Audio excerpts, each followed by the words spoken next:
Welcome back to Fluent Minds. We have spent years mastering the architecture of earning and the discipline of slow productivity. But today we address the most ignored skill in the financial nexus, the art of spending. Most people believe that once they make money, they will instinctively know how to use it. They are wrong. Earning money is a technical skill, spending it is a psychological one. In 2026, we are surrounded by wealthy slaves, individuals with millions in the bank who are still trapped in the hedonic treadmill, buying things they don't like to impress people they don't know. Financial sovereignty is not about the size of your balance sheet, it is about the efficiency with which you convert capital into human meaning.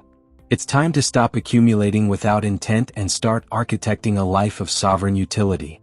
Volume 1, The Social Signaling Paradox Section 1, The Anthropology of the Spend. In this opening volume we must go back to our biological roots.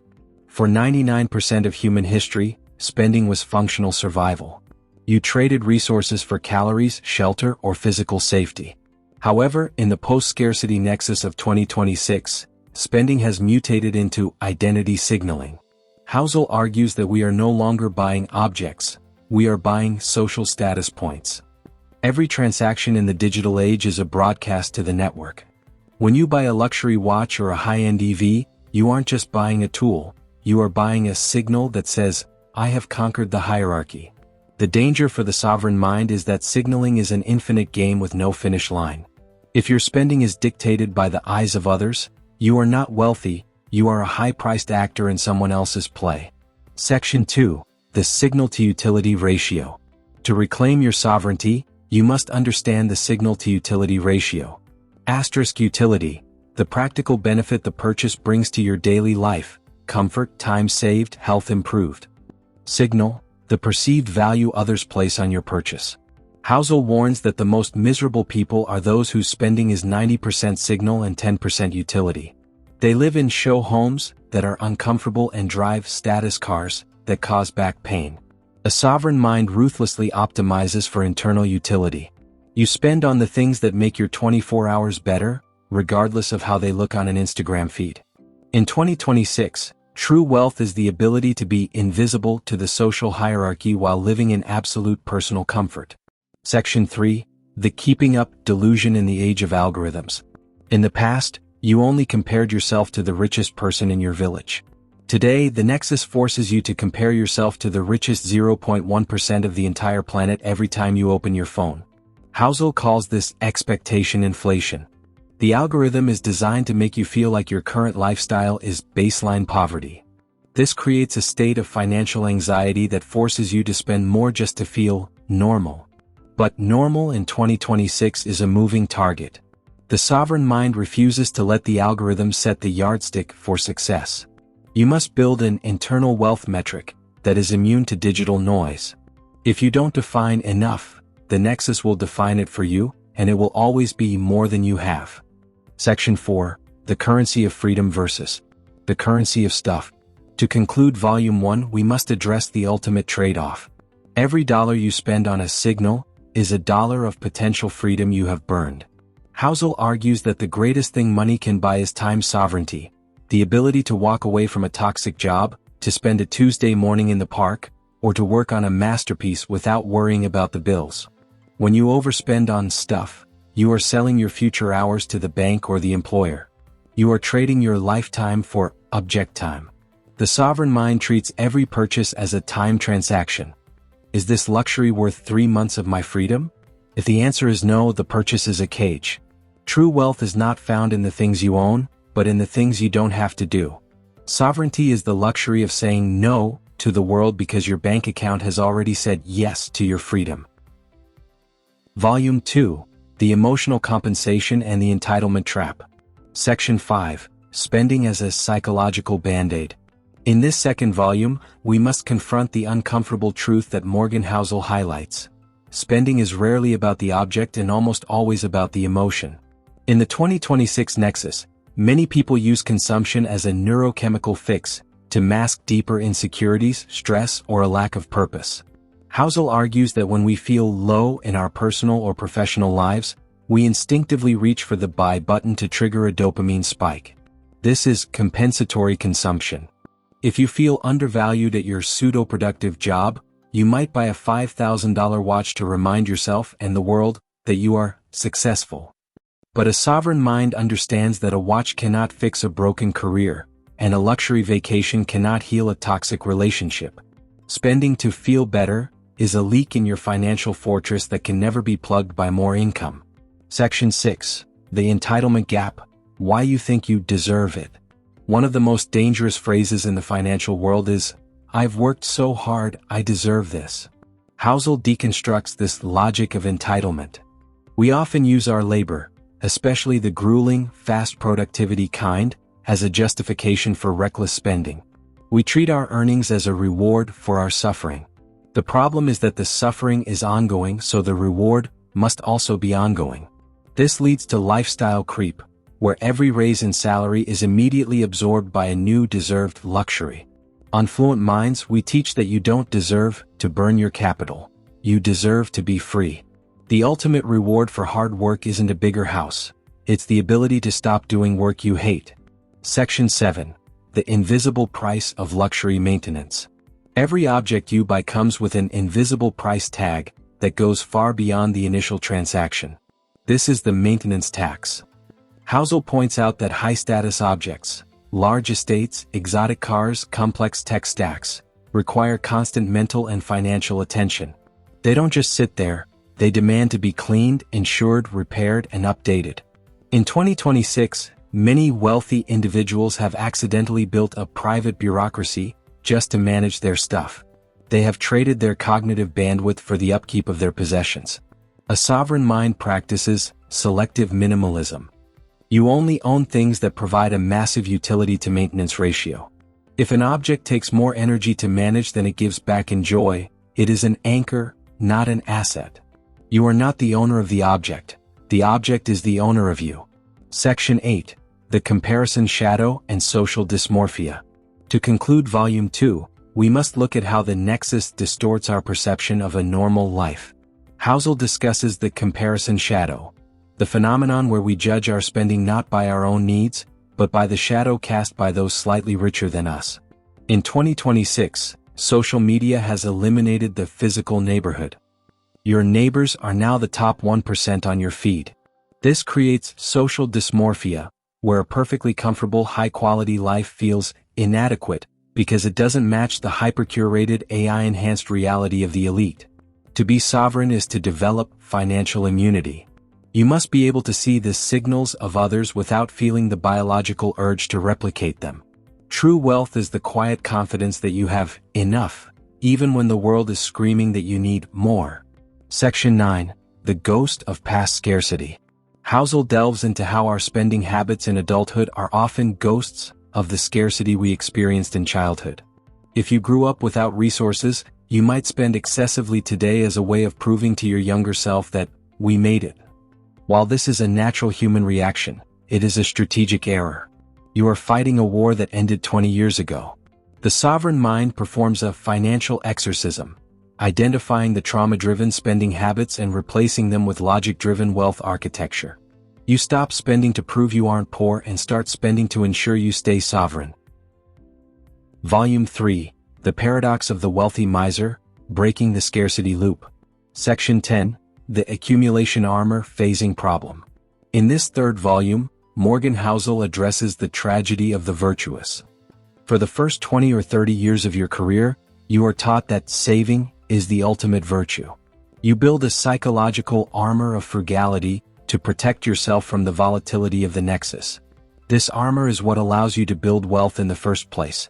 However, Housel argues that the very habits that make you rich, saving, denying yourself, obsessive tracking, often prevent you from being wealthy, enjoying, experiencing, liberating. By 2026, many sovereign minds find themselves rich on paper, but trapped in a scarcity mindset. They have the capital to buy freedom, but their accumulation armor has rusted shut. They literally don't know how to stop being a professional accumulator and start being a master consumer. Section 11. The Dying with Zero Philosophy versus the Survival Instinct. Housel explores the radical idea of optimizing for utility over inheritance. Most people spend their lives working to build a mountain of gold that they will never climb. They die with more money than they ever had the time or health to spend. From a sovereign perspective, this is a strategic failure. It is a 100% tax on your life's energy. The art of spending involves a mathematical calculation. How do I convert my declining biological energy into maximum experiential utility? In 2026, we see the rise of the zero-sum life, where the goal is to deploy capital while you are still healthy enough to enjoy the dividend of memory. If you spend $10,000 on a trek in the Himalayas at age 30, it pays a memory dividend for 50 years. If you do it at age 70, the dividend is short-lived. A sovereign mind understands that time-weighted spending is the only logical way to manage wealth. Section 12. The control addiction. Money as a safety net, not a tool. Why is it so hard to spend? Because for the sovereign mind, money represents control. In an unpredictable world, a large bank account is a buffer against the chaos of the nexus. Housel suggests that many people stop viewing money as a medium of exchange and start viewing it as a safety blanket. They are terrified that spending even a small percentage will thin the shield. This is a form of financial paranoia. To break this, you must shift your perspective. Money is not the goal, options are the goal. If you have the money but are too afraid to use the options, you are effectively as poor as someone who has no money at all. Sovereignty is the ability to use your capital to buy convenience, health, and time, without feeling like you are losing your armor. Section 13. The skill of spending, why it's harder than earning. Most people assume spending is easy. They think, if I had $1 million, I'd know exactly what to do. Housel proves this is a lie. Spending well is a high-level skill that requires self-knowledge, knowing what actually makes you happy, not what the algorithm tells you. Value calibration, understanding the difference between price and value. Logistics of joy, the ability to plan experiences that don't become administrative burdens.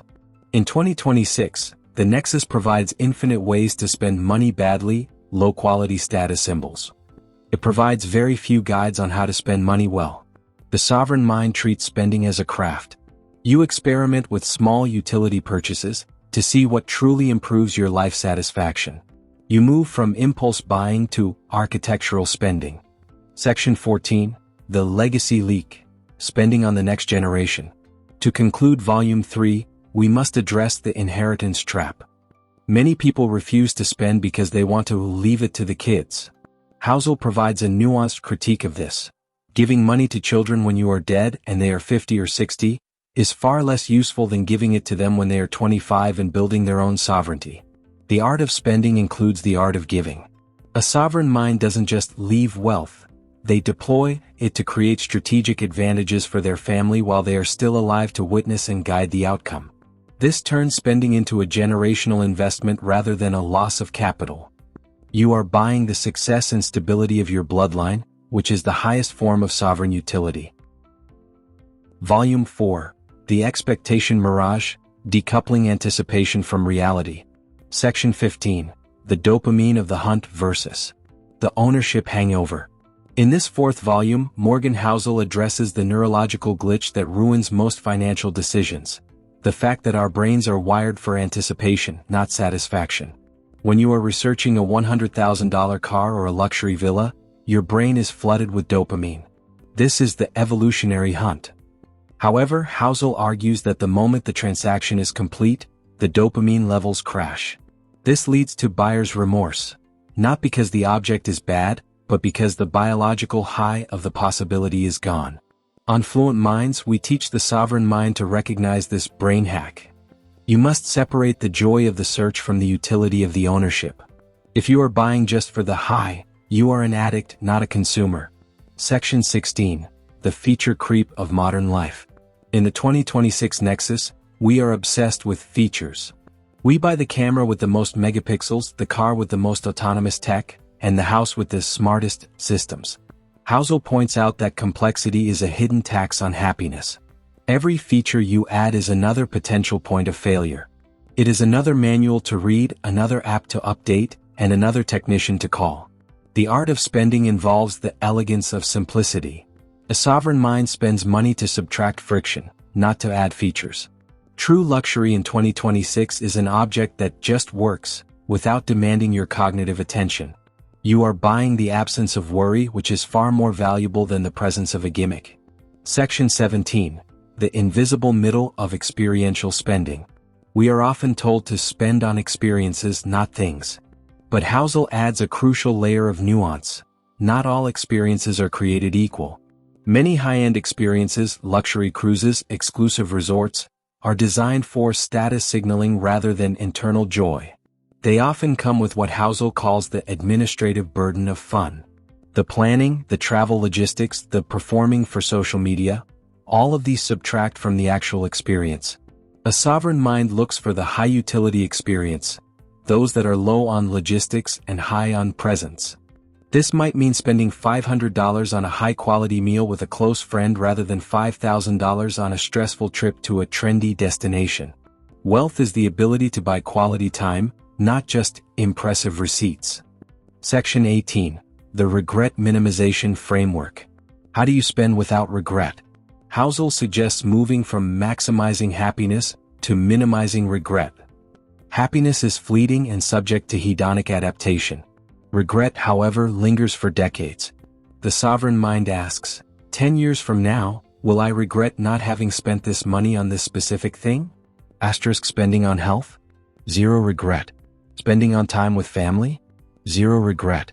Spending on personal growth/skill mastery? Zero regret. Spending on a status symbol to impress a peer? High potential for regret. By using this filter, you align your capital with your legacy, not your impulse. Section 19. The Wealthy versus Rich Distinction in Spending. To conclude Volume 4, we must redefine the terms. In the Housel philosophy, being rich is a function of current income and the visible spending of that income. It is a performance.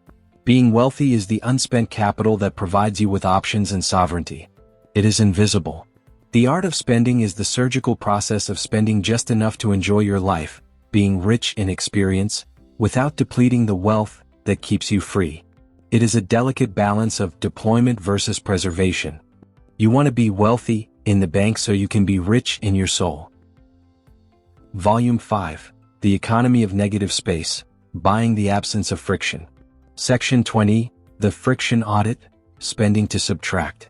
In this 5th volume, Morgan Housel introduces a counterintuitive concept. The highest ROI on spending comes not from what you add to your life, but from what you subtract. Most people use wealth to buy positives, new cars, bigger TVs, better clothes. But Housel argues that the human brain is much more sensitive to negatives than positives. A sovereign mind performs a friction audit. You identify the 10% of your daily life that causes 90% of your stress. The commute, the household chores, the administrative clutter, the low-quality tools. Then, you ruthlessly deploy capital to eliminate those points. This is negative space spending. You are not buying a good time, you are buying the absence of a bad time. In the 2026 Nexus, the ultimate luxury is a life with zero unforced errors or annoying frictions. Section 21. The Janitor of Your Own Life. Outsourcing low-value cognitive load. One of the greatest tragedies of the new rich is that they continue to act as the janitors of their own lives. They have millions in the bank, yet they spend their Saturday mornings arguing with service providers or doing mundane tasks that could be easily outsourced. Housel emphasizes that time is the only non-renewable resource. When you spend money to have someone else handle your laundry, your taxes, or your travel logistics, you aren't just buying help, you are buying cognitive RAM. You are freeing up the mental space required for slow productivity and high-level synthesis. On Fluent Minds, we teach that the sovereign mind should never do a task that costs less than their desired hourly rate. If your mind is worth $1,000 an hour, doing a $20 an hour task is a $980 loss. Section 22. The Luxury of Invisibility. In the 2026 Nexus, everything is tracked, tagged, and broadcasted. Housel argues that one of the best ways to spend money is to buy invisibility and privacy. This involves spending on security and encryption, protecting your digital sovereignty, private infrastructure, avoiding the cattle class of public systems, whether in travel or communication, non-disclosure, the ability to move through the world without being a data point for the algorithm. While the rich spend to be seen, the sovereign spend to be unreachable. You are buying the right to be left alone, which is the rarest commodity in the modern world. Spending on privacy is the ultimate negative space investment because it removes the friction of external interference. Section 23. The health span dividend, spending on the biological core. Housel links wealth directly to biology. The art of spending must prioritize the biological vessel. Spending on high-quality nutrition, personalized preventative medicine, and elite-level recovery, sleep optimization, physical therapy, is the only expenditure that has a multiplicative effect on every other area of your life. If you are tired, sick, or inflamed, even $1 billion feels like zero. A sovereign mind views health spending as infrastructure maintenance. You don't wait for the bridge to collapse to fix it. You spend money to ensure your system is always operating at peak intensity. This is the ultimate friction removal, removing the friction of physical and mental decline. Section 24. The yes to no ratio. To conclude Volume 5, we look at the ultimate metric of a well-spent life, the ability to say no. Housel suggests that the purpose of money is to reach a stage where you never have to say yes to something you dislike because of a financial constraint. Spending money to build a freedom fund, or FU money, is the highest form of consumption. You are spending your current earnings to buy your future no. When you can say no to a toxic client, a boring meeting, or a shallow social obligation, you have achieved consumption sovereignty. You are no longer buying your way into the world, you are buying your way out of the parts of the world that don't serve you. Volume 6. The Identity Trap, When Possessions Own the Personality. Section 25. The Object Identity Fusion. In this 6th volume, Morgan Housel explores the psychological merger between the self and the spend. In the consumerist nexus of 2026, we are conditioned to believe that we are the sum of our transactions. If you drive a Tesla, you are innovative. If you wear Rolex, you are successful. If you buy organic, you are conscious. Housel warns that this object identity fusion is a form of spiritual cage. When your identity is tied to an object, you are no longer the master of your wealth, you are its servant. If the object is lost, damaged, or becomes outdated by the next algorithmic cycle, your self-esteem crashes with it. A sovereign mind maintains a psychological moat between their identity and their assets. You use the luxury, but you do not become the luxury. You are a creator who happens to have capital, not a consumer who exists because of it. Section 26. The Maintenance of the Persona Tax. Once you use spending to build an identity, you incur a permanent persona tax. This is the cost, both financial and emotional, of maintaining the image you have projected to the world. If you build a life around being the person with the best house, you are now obligated to spend every future dollar ensuring that house remains the best. You have created an expectation monster that you must feed. Housel argues that this leads to strategic rigidity. You cannot pivot your life, change your career, or go slow because your identity and its associated costs demands a high-intensity income. Sovereignty is the ability to change your lifestyle without losing your sense of self. It is the freedom to downsize, the persona to upsize, the peace of mind. Section 27. The Rich Man's Shadow, Spending to Mask Insecurity. Housel delves deep into the shadow of wealth. He points out that excessive spending on visible luxury is often an insecurity tax. The louder the car, the quieter the confidence. In 2026, the digital nexus amplifies this by creating status anxiety. We spend money to armor ourselves against the judgment of others. But true sovereignty is post-status. It is the stage where you no longer care if the world recognizes your wealth. You spend on invisible quality, the high-end mattress, the perfect home office chair, the elite-level education, things that provide massive internal utility but zero external signal. The sovereign mind knows that the ultimate status symbol is not needing status symbols. Section 28. The Asset Self-Balance Sheet. To conclude Volume 6, we must redesign our internal balance sheet. Most people only look at their financial assets. The sovereign mind looks at their identity assets. Ask yourself, if my net worth dropped by 90% tomorrow, would I still know who I am? Do I enjoy my purchases when no one is watching? Am I spending to be something or to do something? Housel argues that the best use of money is to buy the freedom to be uncategorizable. You should have the wealth of a titan but the lifestyle of a philosopher. You should be able to move between worlds without being defined by any of them. By breaking the identity trap, you ensure that your money serves your soul, rather than your soul serving your image. You are not a target audience for a brand, you are a sovereign entity that uses brands as disposable tools for a larger purpose. Volume 7, Temporal Arbitrage, Buying Time in a Distracted Age. Section 29, The Wealth-Time Paradox. In this 7th volume, Morgan Housel addresses the most tragic failure of the modern professional, the time-poor millionaire. We spend our youth trading time to get money, with the promise that eventually, money will buy us time. However, in the 2026 nexus, most people reach their financial goals only to find they have less time than when they started. Housel argues that sovereignty is the ability to break the link between income and hours. If you have millions in the bank but no control over your Tuesday morning, you are not wealthy, you are just a high-value asset owned by someone else. The art of spending is the strategic deployment of capital to buy back your calendar. On Fluent Minds, we teach that the ultimate consumer good is a blank day on your schedule. Section 30, The Convenience Tax versus the Freedom Dividend. There is a profound difference between spending money for convenience and spending money for freedom. Convenience is buying a faster car to get to a job you hate. Freedom is using that money to quit the job and never drive that commute again. Housel points out that we often waste our wealth on micro-conveniences, delivery apps, faster gadgets, while ignoring the macro freedom.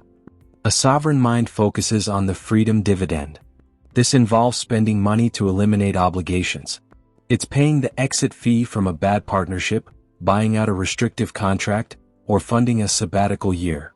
You are not buying an object, you are buying the right to choose. In the 2026 economy, choosing is the only luxury that never undergoes hedonic adaptation. Section 31, Investing in Passive Leisure versus Active Autonomy. Housel distinguishes between two ways of spending for time. Most people spend on passive leisure, paying for someone to entertain them, streaming services, luxury resorts, spectator sports. This is a temporary escape. The sovereign mind spends on active autonomy. This is spending money to create a life where you don't need an escape. It involves investing in a home office that inspires you, tools that make your creative work effortless, or a location that allows you to walk to your favorite spots. You are spending to improve the baseline of your existence. When your everyday life is high quality, the need for expensive escapes disappears. You have used your wealth to engineer a state of permanent autonomy. Section 32, The Opportunity Cost of a High-Burn Lifestyle. To conclude Volume 7, we must look at the math of burn rate. Housel argues that a high-burn lifestyle, expensive homes, luxury upkeep, is actually a time vampire. If your lifestyle costs $20,000 a month to maintain, you are forced to spend your time in high-intensity execution, just to pay the bills. You have no margin for error. A sovereign mind understands that low expenses equals massive time sovereignty. By keeping your fixed consumption moderate, you lower the price of your freedom. You can afford to wait for the right opportunity to work at a natural pace, and to obsess over quality. Spending less on stuff is the only way to spend more on life years. Sovereignty in 2026 is the realization that unspent money is actually purchased time that you haven't used yet. Every dollar in your sovereign fund is a minute of your future life that you own. Don't trade your years for things that will be in a landfill in a decade. Volume 8, Social Capital and the Architecture of Shared Memory. Section 33, The Memory Dividend, Spending on Shared Experience. In this 8th volume, Morgan Housel shifts the focus from the individual to the unit of the family and tribe. He introduces a profound concept, the memory dividend. When you spend money on an object, its value depreciates the moment you take it home. But when you spend money on a transformative shared experience, a family expedition, a meaningful celebration, or a collaborative project, the value compounds over time. 10 years later, the car is scrap metal, but the memory of the experience remains a vivid source of joy and connection. A sovereign mind understands that experiences are the only assets that are immune to inflation and theft. On Fluent Minds, we teach that you should be frugal on objects, to be extravagant on memories. You are buying internal narrative capital, that will sustain your psychological well-being in the decades to come. Section 34, the pro-social spending paradox. Housel cites extensive research showing that spending money on others creates more long-term happiness than spending it on oneself. However, for the sovereign mind, this is not just about charity, it is about strategic generosity. In 2026, wealth can be isolating. The nexus often creates a wall between the wealthy and their community. The art of spending involves using capital to dissolve this wall. This means buying time for others, paying for a stressed friend's childcare or a relative's medical bill, funding collaborative growth, investing in a peer's masterpiece or education. By spending on others, you are converting cold capital into warm loyalty and trust. You are building a social safety net that is far more resilient than any insurance policy. You aren't buying friends, you are investing in the health of your tribe. Section 35. The status-free gift, eliminating the burden of reciprocity. A common mistake in social spending is giving gifts that create a debt of gratitude. If you buy a friend a gift that is too expensive, you create a social imbalance. The friend feels owned or pressured to reciprocate. Housel argues for the status-free gift. This is spending that helps others without drawing attention to your own wealth. It is anonymous utility. It could be picking up the check without a flourish, or providing an opportunity where the recipient feels they earned it. A sovereign mind practices invisible generosity. The goal is to improve the lives of those around you while maintaining the sovereignty of their own dignity. You want a circle of empowered peers, not a circle of indebted dependents. Section 36. The family infrastructure, buying harmony. To conclude Volume 8, we must address spending within the home. Housel points out that money is the #1 cause of friction in relationships. Therefore, the best use of money is to buy harmony. This involves spending to eliminate the small fights. If you and your partner argue about cleaning, buy a cleaning service. If you argue about grocery shopping, pay for delivery. If you argue about travel logistics, pay for a coordinator. You are using capital to protect the emotional reserve of your family. Sovereignty in 2026 is the realization that money is a lubricant for life's gears. If the gears are grinding, you aren't using enough lubricant. A well-spent life is one where the social friction is minimized, allowing for deep connection, shared laughter, and a legacy of collective strength. You don't use money to show off to your family, you use it to show up for them. Volume 9. The Heritage Trap, Engineering Sovereign Successors. Section 37. The Silver Spoon Paradox, Protection versus Paralysis. In this 9th volume, Morgan Housel addresses the fear that haunts every high achiever. Will my wealth ruin my children? We spend our lives building a financial fortress to protect our offspring, but Housel argues that too much protection leads to psychological paralysis. If a child grows up knowing that every financial need is met, they lose the biological necessity to develop competence, resilience, and slow productivity. Wealth, when poorly spent on the next generation, acts as a cognitive solvent that dissolves their drive. On Fluent Minds, we teach that the sovereign parent doesn't use money to buy comfort for their children, they use it to buy opportunity. There is a massive difference between a handout that encourages stagnation and a hand-up that fuels sovereignty. Section 38. Spending on human capital over financial assets. Housel suggests a radical shift in how we spend on our heirs. Instead of focusing on the size of the inheritance, the financial assets they receive after you die, focus on the human capital you fund while you are alive. The art of spending on the next generation involves elite education and mentorship, buying access to the best minds and environments, the safety net for risk, providing enough stability so they can take sovereign risks, starting a business, pursuing a masterpiece, without the fear of starvation, experiential wisdom, spending on travel and collaborative projects that build their worldview. You are not giving them the fish, you are spending your wealth to build the most advanced fishing infrastructure possible. You are buying them the freedom to fail, which is the ultimate prerequisite for succeeding. Section 39. The Warren Buffett Formula. Enough to do anything, not enough to do nothing.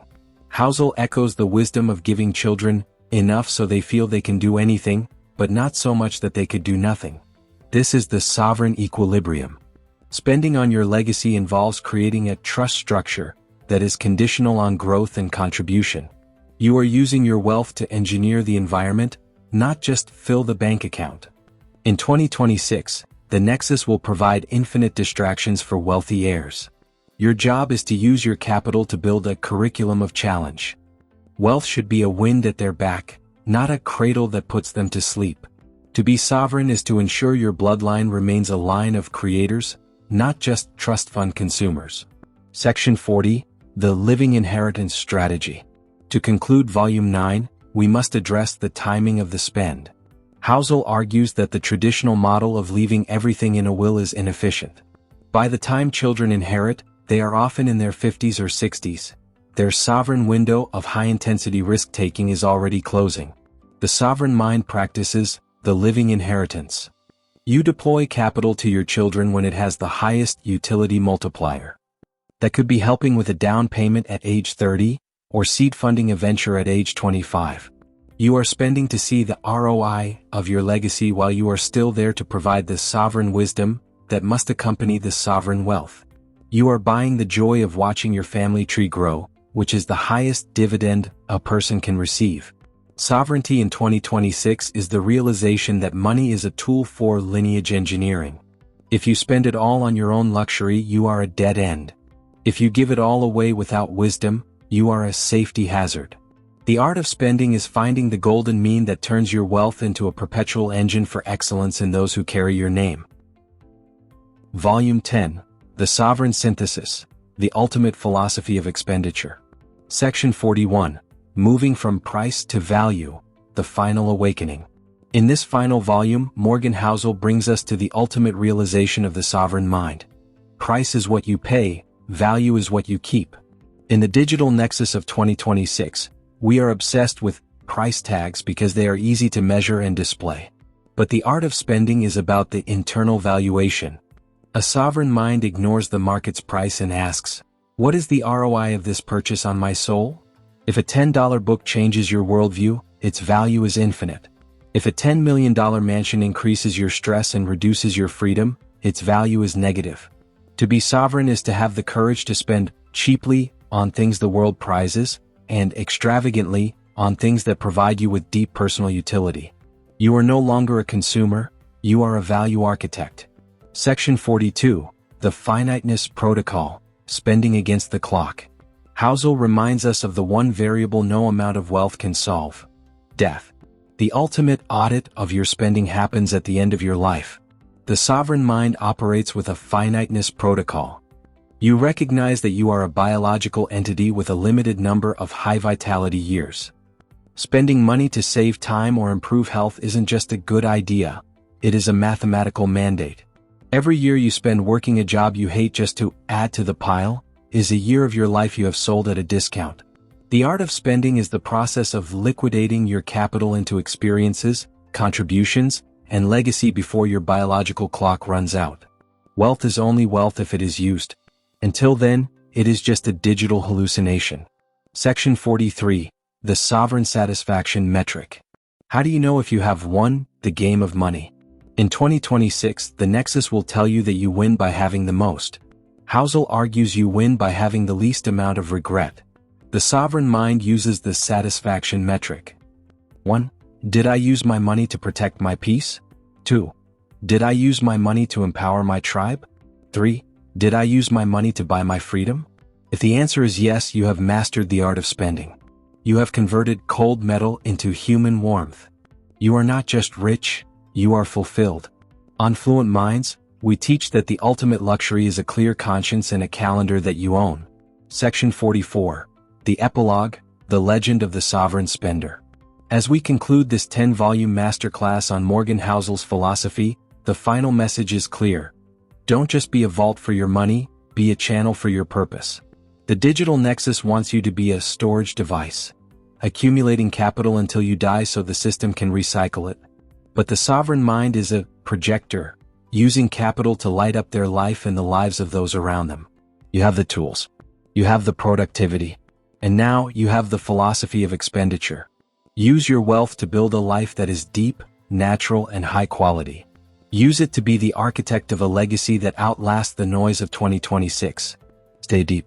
Stay organized, stay sovereign.